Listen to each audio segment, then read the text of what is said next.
We are back at Boylan Farms with everybody's favorite Bob Boylan. And what are we here to do today, Mr. Maddox? So part one, we went out, we tapped the trees, we showed how we connected the tubing, and we have the infrastructure to collect sap. Today what we're going to do is we're going to finish that process. We're going to take a look inside of the sugar house, and we're going to take that raw sap to produce finished syrup. Bob, tell us a little bit about what we're going to see today. Basically, we're going to be inside the sugar house on the production end of it. All the equipment that we use, the new technology that's available today, automatic draws, ROs, different filtration systems, everything that we need to make the syrup efficiently for a profit. We're inside the sugar house now. Behind me is our main collection tank for the raw sap coming out of those lines that you guys put up in the woods. So all the 1,600 caps are fed into main lines, which eventually come down into our collection here, 2,000 gallons. So on a good day, we could fill this full. You can hear this dumping right now. This is coming from the woods. And this is like a filter sock that helps to get any little bit of dirt that comes down through the lines. So this will be the first stage of our filtration. That's raw sap that just dumped in yet.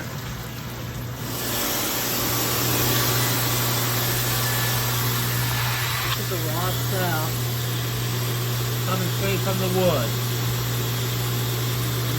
This here is a releaser, which allows us to dump the sap without losing our vacuum. Because all these lines are on vacuum, being pulled out of the wood. It's a lot more liquid than I thought it was. In my head, I've got, I think, sap and syrup. Yeah. And pine sap that's a lot thicker. Oh, yeah. It's almost like, well, 98% water. You know, so that machine that's running there is the reverse osmosis machine. What does reverse osmosis do?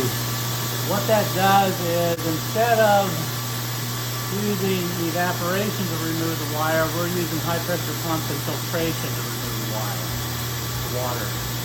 So what that allows us is to save a tremendous amount of wood and a tremendous amount of hours in the sugar house. So these are the pre-filters for the RO. And the tenet that reverse osmosis works under is that the water molecule is very small. So H2O is a really, really tiny molecule in comparison to sugar. When we talk about sugar, we're talking about glucose, C6H12O6, just like we learned about in photosynthesis. And that molecule consists of multiple rings that are much bigger, clumsier molecules.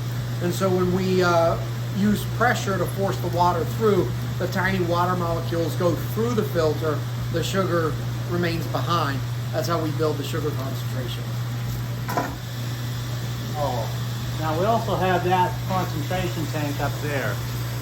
We had to put that up there so that it's above the evaporator so we can gravity the fluid into the evaporator without pumping. So that's why it's up there, and that's a 1,000-gallon tank. So on a good day, we might have that tank full, and that tank might be half full. You know, it's a gutter now. So what am I looking at here? Okay, this is the refractometer that we use to check sugar content. I guess they call it bricks. Right? Bricks. Yeah, bricks. So I pulled some of the concentrate out of the RO, put it on this little window, and it shoots light up through there and reads it, and this is 6.9% sugar.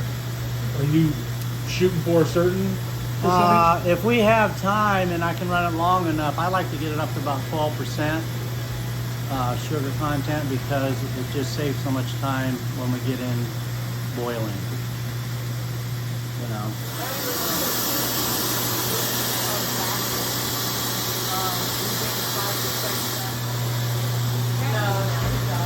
One student teacher, two student teachers, three student teachers. The question is how many teachers can you put in this little room? I said, Dylan doesn't fit. Get a picture.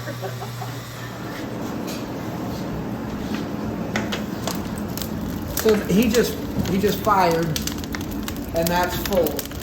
We'll get another picture of it again when 10 minutes is up. But he's got a blower. He's going to turn it on. You can hear it, and that blows air through there, and then helps the heat circulate through the bottom of the pan all the way back. Now, how does that first room connect with this one? Let's get the Yeah, shot up of there. So that top tank that we saw in the other room is connected to this room by this hose. So in the bottom of that tank out there, we got a hose, a drain pipe, and it comes over and it flows into here. We know how much is in there by this sight glass. So water or sap finds its own level, and we're currently adding sap as we run it through the RO. We're pumping up there. So we've got a little less than 50 gallons in that tank now, and we'll keep adding to it as we run the RO. So that cold sap flows into here, and this is a float box. You can climb up there if you want. I don't know if you trust yourself. So this is a float right here, and it's buoyed on the sap level. So when the sap level gets low, I'm going to push this down. You get more fluid flowing in. When the fluid level goes up, it closes that valve and regulates the sap level in this top tank. You want to stay up there? I want to stay up there. Can you slide that? Whoa. So that's the top. That's what they call the separator. And you see water coming out in the form of steam up there. So all along the way, we're losing water vapor as we heat this. This top pan uses the steam of this bottom pan to remove water up here. Since that steam cannot vent out of this pan, it has a collection tray right here that when the steam pools and condenses into water, goes into this tray, comes out this hose and goes down the drain. So that's how we get rid of the steam out of the bottom pan, just by condensation. And then of course the top pan, the steam goes up through the roof.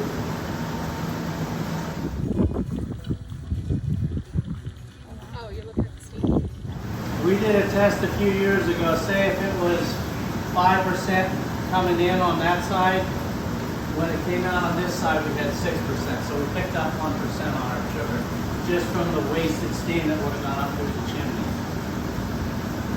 So then it comes down into this float box. This float box is identical to the one over there, and it controls the level in the bottom thing right here.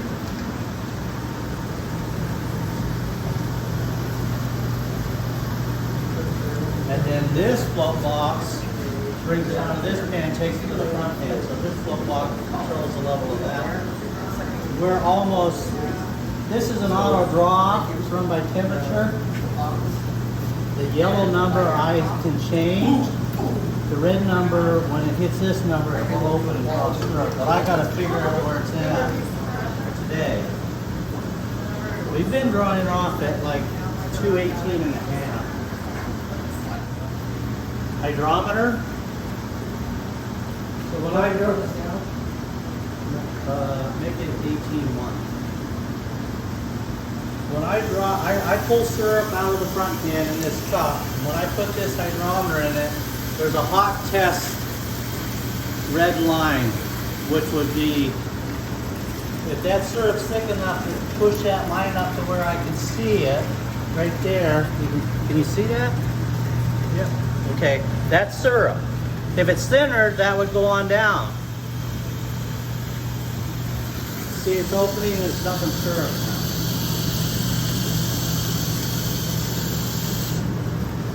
Now, when that number goes below 218.1, it shuts off, and then it'll have to reheat back up again. And we'll do that over and over and over. It would be a couple gallons of syrup so far. Maybe a gallon. So I'm always taking an opportunity to brag on my father-in-law. Oh, come on. And we know what we think of Bob. I mean, he's quite the guy. But when he bought this evaporator, the first time they fired, they didn't have these plexi shields. Bob, tell us what that was like. This whole room was steam, you couldn't see anything. And that whole room out there was full of steam. It peeled all the labels off of our bottles out there. Oh my God. We had to redo everything. So I had to cut another vent. It only had that small 10-inch steam vent. I cut this one in, put a second one in, and then we put these curtains on. Kind of keep the steam going off. Then the company, Yeah. the company that he bought the evaporator off, took his design and added it to their inventory, and now they're selling these curtains. I'm sure they gave you credit for that. No credit. No, we're waiting on No commission either. Okay, how this front pan works is called a cross flow pan. It's probably the latest technology for that. Todd, if you look at these valves over here, we're bringing the sap from the back pan into this float box. I've got 2 valves here. You can see there's 4 channels going this way, and the one on the far side is 90 degrees going. So we're bringing sap into this one. It goes down all the way up that far corner, and then it goes like this. Now I've got my temperature probe in this compartment right here. So this raw sap is colder, of course, and it's going to push everything in front of it. Until we get up to this temperature, it'll open up and draw. So, but over time, you get sediment in your pans. You get that, it's called niter, sugar sand. It builds up. So I can open this valve and close this one, and I can set it in it, and then I can reverse it and chase it the other way. It helps to keep the pan cleaner. And was that the stuff that was in that pan outside? Is that what that buildup was? Yes. Yes. So there's just no way you can get away from that. That's just the nature of it. So the first pans that you had, you didn't have the ability to reverse flow. You could only flow it one way. So you get 1 or 2 boils off of the finishing pan, and you got to swap them out, which meant you had to take all of that liquid, drain it, take that one out, put the other one in so it could boil, wash the other one. This system allows you a few more boils because you can reverse the flow. The pan's cleaner. You might get 3 or 4 boils off of this pan, depending on how much syrup you're making. I got a timer here for the wood. When the buzzer goes off, we load it up again, and it'll come up to temperature. We'll get a draw. That's why this bench is here? That's why this is where I sit right here. Where I make syrup. So the timer's going to go off. She's going to come in through that door and bring the wood in. So if you guys probably want to come over here.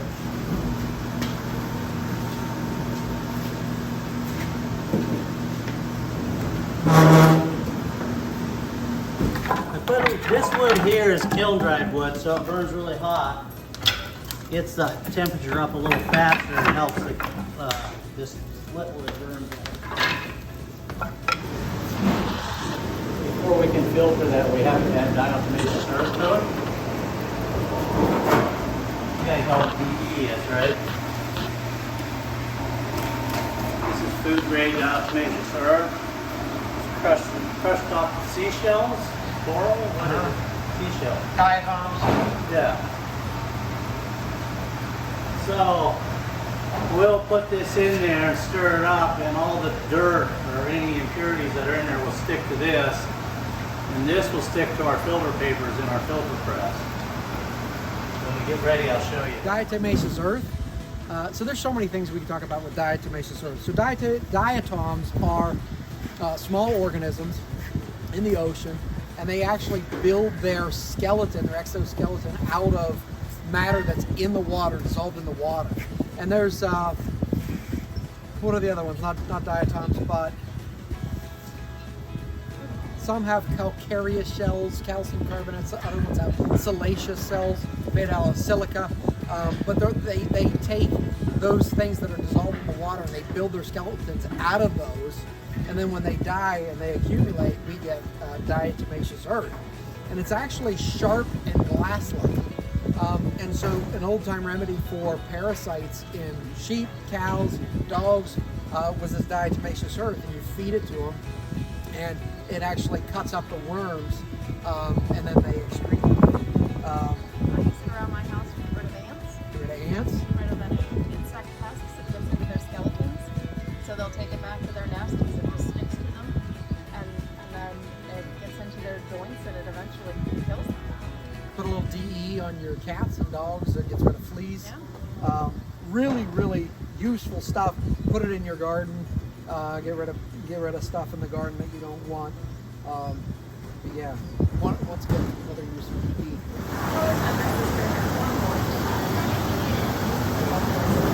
Getting that on. Yep. All the dirt, the niter, the sugar sand that's in there will stick to this, and now stick to the paper sponge.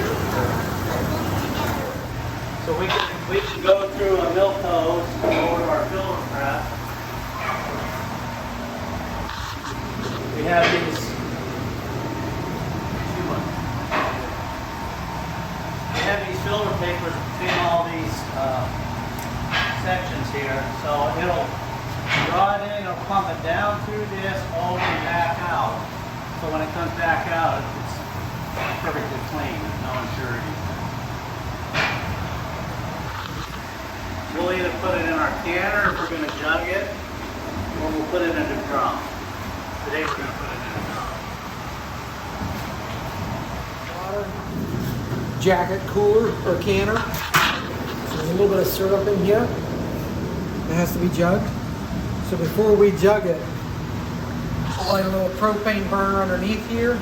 This outer coat is filled with water. Yeah, so you can't burn the syrup. So you won't burn the syrup.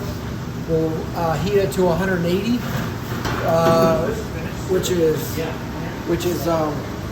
safe. Kills all bacteria or anything. It's safe to bottle at that point. And then somebody just sits here and bottles it. Jugs away.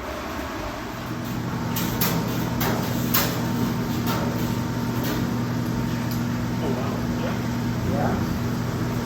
That's really good.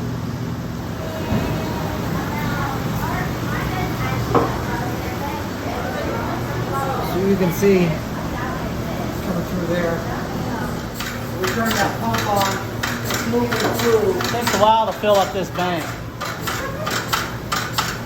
Feel how that's cold, Todd? Lay your hand on there. Oh yeah. It's cold right now, but when we're done, it's going to be hot. That's a solid piece of equipment. There it goes.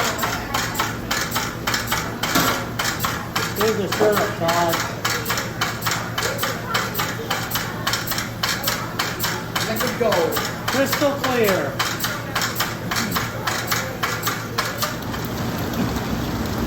You can hear that valve turn on. If you watch the red temperature over there. When that hits 5, there, you hear it? Shut down. So now that it's shut off, it'll build up the temperature again. And Yep. The thing that is really nice about an auto drawn is I always know by the hydrometer when I have syrup and I can open the valve. But I never know when to close the valve. Because as I'm drawing off, the temperature's cooling, so when does it stop being syrup? The temperature knows when to shut it. So that's a huge advantage. Okay, let's. So having this all automated makes it nice because he gets like 1 to 2 gallons per drop. But when we didn't have this quite figured out as much, we would maybe get too much fluid in the front pan to keep it from, and so we would get it like basically a lot of liquid that was close to syrup, and then when it was time to draw off, we'd get 5, 6, 7 gallons, and this front tank's getting close to empty, and it made it really inconsistent. So it's regulated really nice now where every so often it'll draw 1 to 2 gallons, boom, and then it'll build up, do the same thing again.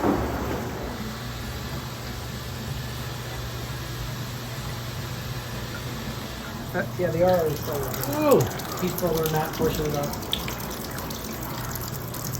the.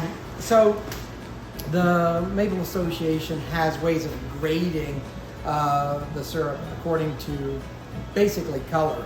And these are the 3 grades here. We have a golden delicate, an amber rich, and then a dark robust. And they do have another one that is a very dark. But basically every year they come out with a new testing kit to kind of see where your syrup is falling, and then we label it according to this. And so we take a sample every time we fire, every time we collect and actually make the syrup. And the way we use this is we put this in here next to these standards, and might need to get outside where we can hold it up to a light. See, this is pretty light, so I'm going to move this over. That's our sample. And it's got to be lighter than that sample. So in order for it to be light, it has to be as light or lighter than. And you can see that this sample's a little bit darker, but it's not as dark as this. So we're going to call this a medium. That amber rich sample. And so when we bottle it, we'll put that sticker on so that customers know what they've got.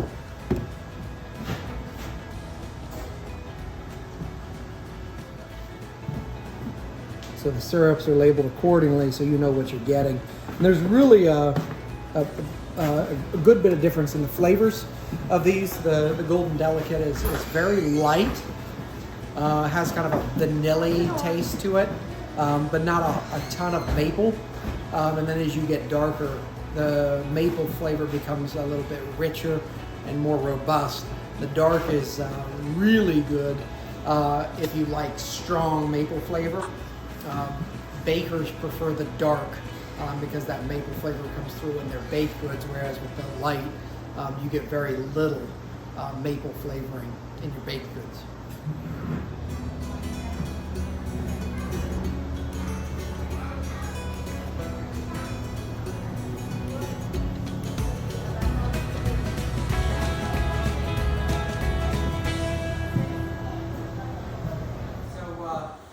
I see some sweat coming off the cloud over here. It was hot in there, wasn't it? It's a little warm. It's a little Oh warm. my goodness. That's something that you can only experience if you're here. It gets super hot in there. But I had a good day today. What about you guys? That was excellent. And like you said, it's hot in there, but it smells wonderful. You get wood smoke, you get maple. It makes you want to take a nap and have some breakfast. It's a great experience in there. And I love this process from how we've shown you from tapping to syrup pouring out. I'm so happy we were able to share this with you guys, and we hope you learned something about the maple syrup production thing. Yep. Thing. Process. That's the word I'm looking for. And you can always support your local maple producers. I almost said farmer. By buying locally. Lovely. And we want to thank Bob and his family for opening up the sugar house and allowing us in to see the process. Thank you, Bob. Yes, Rob. Do you have any final words? Yeah, I would encourage your students to think about ideas like this that are possibly outside the box of public education, where you can actually be an entrepreneur, you can develop your own business, and if you're really aggressive and ambitious, you could make a living doing this. You can rent other people's trees for a small amount, and you could make maple syrup as a business. And they should come talk to you about that? If they want to. Only if the steam is coming out the top of the Yeah. shack. Yeah. If you see sparks flying and steam coming from the roof, stop in and see Bob.